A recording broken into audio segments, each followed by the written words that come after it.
बिक्रम दैमारिनि बाथ्रा बुङोबा दिनैनि दिनाव बिक्रम दैमारिनिल' खोथा नङा बिपिएफनि गासै जेसेबां लिडार्सफोर बुंदों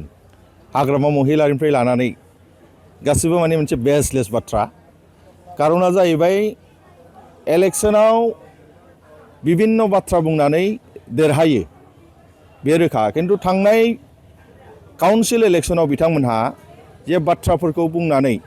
बिसेसकै माखासे जनगोष्ठीनिफ्राय 80% भट आदाय खालामनानै सरकारखौ बिथांमोनहा खुंदों दा खुंबाय थादों नाथाय सरकार खुंनानै बिथांमोनहा जे बाथ्राफोरखौ कमिटमेन्ट होबोदोंमोन रायजो राजानो इयुथफोरनो 100 कौटिनि बाथ्रा बोसोरसेयाव आरो जोंनि हेन्डिकेपफोरनो जोंनि बिमाफोरनो बेफोरबायदि सेनियर सिटिजेनफोरनो जे बाथ्राफोरखौ होनो बुंबोदोंमोन आरो बिसेसकै माइनरिटि जनगोष्ठीनो जे बाथ्रा बुंबाय बिथांमोनहा बयबो हा मोनगोन होननानै नाथाय सरकारा फैबाय 6 मास जानोसै दा बे समसिमावहाय बिथांमोनहा दाबो हा दब्लायसेबो होनो हायाखै आरो जे इयुथ्सफोरनो कमिटमेन्ट होनाय जे 100 कौटिनि जे बाथ्रा बिथांमोनहा बेखौ मोजाङै राननो हायैखौ जों नुदों जों ससियेल मिडिया बायदिसिनायाव नुदों सासे नखरावनो मोनसे नखरावनो 6 जन 7 जननो होदों दिनैनि दिनाव बेखाय बिसेसकै लाइमोनफोरा दिनै खुद्रिदों जायफोर कलेजाव फरायनाय इउनिभार्सिटि डिग्रीफोर फरायनाय जाय भटार्स फंबाय बिनानाव बिथांमोनहा दिनै खुद्रिदों आरो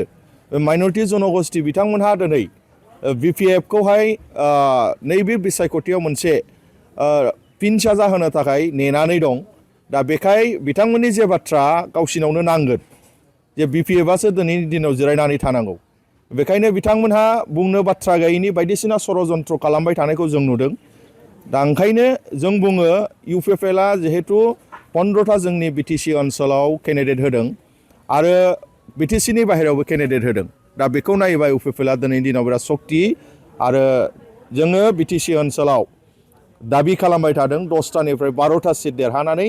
जोङो आसामनि जे 2026नि जोंहा सरकार जानो थांगासिनो दङ आसामावहाय बै सरकारा UPPL नङाबा सरकार दानो हाया होननानै जों दिनैनि दिनाव बुंनो हायो जों बुजिनो हाया दिनै बिपिएफआ फैगौ थांनाय बिसायख'थिखौ थगायनानै बिथांमोनहा देरहाबाय नैबे बिसायख'थिखौ जेबो थगायनो बाथ्रा गैयिनि थाखाय दिनै हाग्रामा महिलारि मानगोनां शिब बिथाङा गावनि हिन्जावखौनो सासे सेलिब्रिटि बायदि बिटिसि ओनसोलनि रायजो राजाखौ बायदिसिना बुंनानै गोदान मानसि महरै दिनै दैथायदों जे भट आदाय खालामनो थाखाय नाथाय जों मिथिगौ सेवलि महिलारि बायद'आ नैबे बिसायख'थिनि सिगां जों कुनु ससियेल मिडिया कुनु समाजनि ओनसोलनि खामानि मावनाय जों नुफेराखै हठात जे जोङो मोनबोबाय थादों हाग्रामा महिलारिया 2005निफ्राय सरकार सालायबोनाय समावहाय बिथाङा कौटि कौटि थाखा जोंनि जनसाधारननि थाखाखौ लुथिनानै जाबोनाय बिथाङा गावनि सम्पतिखौ जोंनि बिटिसिनि फैसाजोंहाय बारायहोनाय बेखौ जों नुबोबाय थादोंमोन आरो बिथाङा मोनसे समाव बुंनानै लादोंमोन जे आंनि हेलिकप्टारनि जे आं भारा लानाय इलेक्शनाव बेखौहाय आङो आंनि हा फाननानैसो आङो सालायदों बे बाथ्राया जे नंखाय बेखौ जों नुबाय बिथाङा दिनै गावनि जे केन्डिडेट बे सिटखौ गारनानैहाय गुबुन गुबुन जायगायावहाय बिपिएफनि केन्डिडेटफोरखौ देरहानो थाखाय जे महर जे देखायफैदों बे नंखाय आरो बिथांनि जे देखायनाय बा बिथांनि जे दिनैनि दिनाव खामानि मावनाय बे कुनु समाज सिबिनायनि खोथा नङा रायजो राजाखौ सिबिनायनि बाथ्रा नङा गावसिनावदि कौटि कौटि थाखा दङ बिटिसिनि रायजो राजाखौ लुथिनानै जानाय बै थाखाखौ बाहायनो जायगा गैयैनि थाखाय बिथांमोनहा नैबे समावहाय थाखानि लबि देखायनानै मानसिफोरखौ जोङो बोनायखौ नुदों दा बेखौ नायोब्ला नुबाय दिनैनि मानसिफ्रा थाखा फैसाजों लब जानाय गैया जाथि थांनायजोंनो दिनैनि मानसिफ्रा दं हारिया बोरै उन्नति जागोन बिजों दं